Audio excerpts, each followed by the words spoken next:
Yeah, hello everybody to this small video about the Camino de Santiago and especially about the 4 mistakes I feel that most beginners make. Before we start, I want to introduce myself for those of you who don't know me.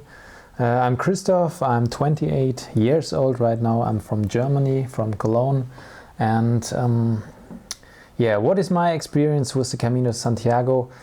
Personally, I walked about 1,000 kilometers on the Spanish Camino, the Camino del Norte, and a little bit of the Portuguese way.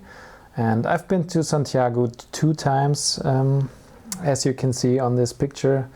And after doing the Camino, I started a blog about the Camino in German language, and I also published some ebooks and online course, but they're all in German language. But I also did one online course in English, which I released on udemy.com. And this is actually a beginner's guide, and I put there all my essentials, my knowledge in 1 hour about the Camino de Santiago.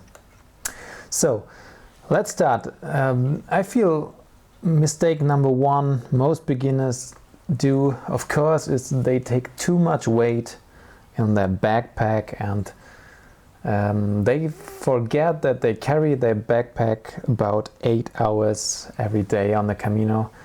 And I know it's not easy to actually to let go of all this stuff and really only take the essentials, but it's necessary, and otherwise you end up like me in this photo.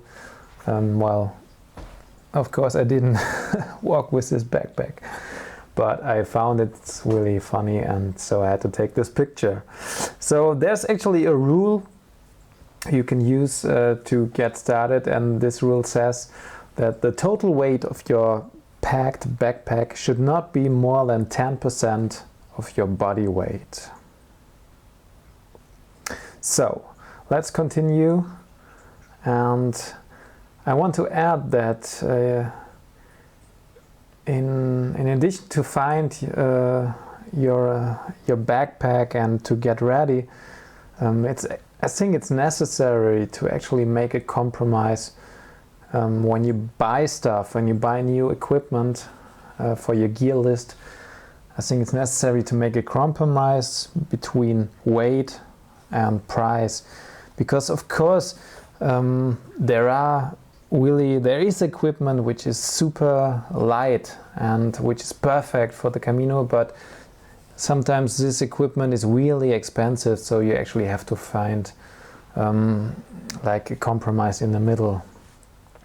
And you should of course try it on before and maybe walk for 1 or 2 days in your hometown in the nature to actually try it.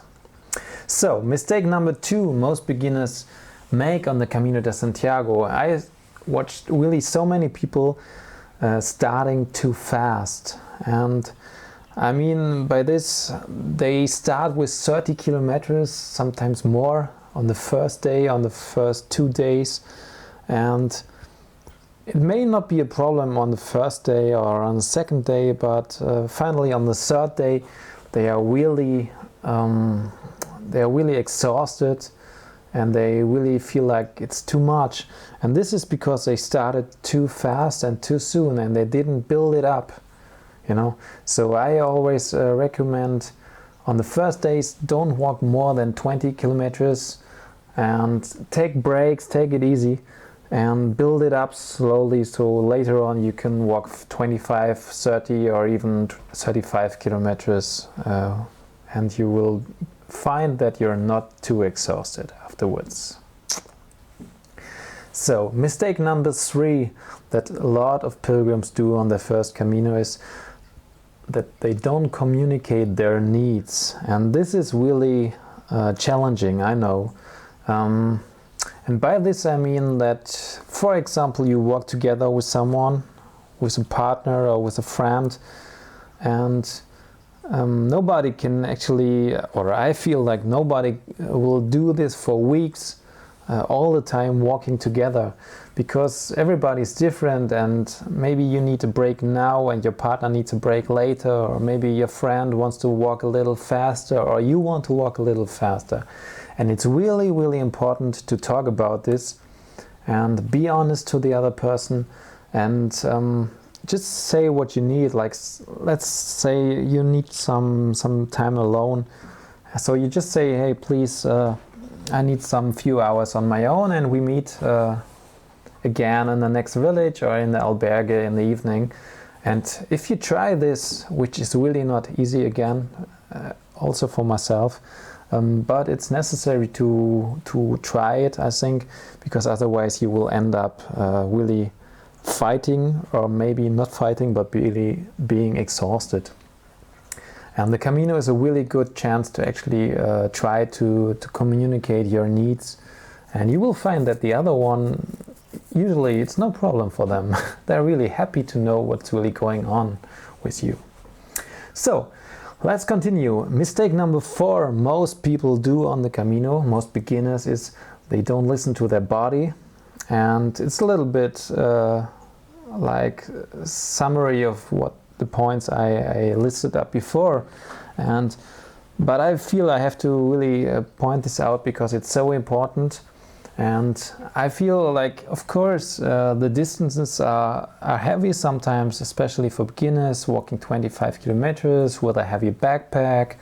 But I feel what's really making it challenging and sometimes difficult is that people, or that me included, we tend to not listen to our body, and we forget that we need a break, or we compare ourselves to someone else who is a lot fitter, and this really makes a problem.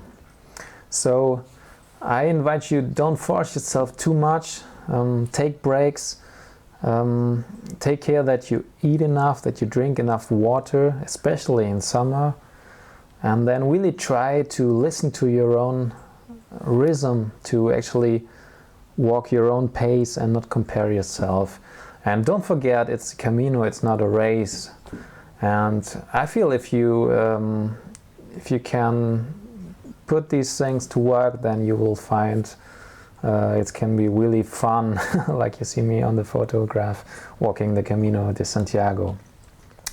And then there's one bonus I want to add, and which is really important for me to say.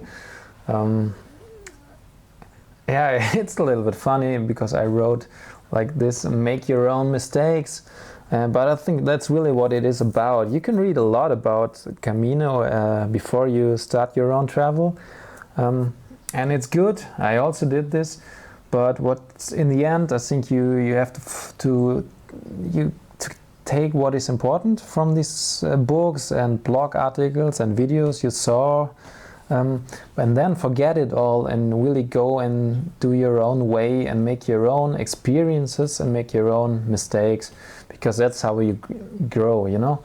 And this is really important for me to finish this video, to actually tell you this. And yeah, that's already the end of this small video, and that's the cathedral in Santiago. And I wish you really buen camino, that's how they say in Spain. And if you want some further information or basic essential information, you may take a look on my online course on udemy.com. I put a link underneath the video, and maybe I see you there. And I wish you all the best for preparing and walking your own Camino. Bye.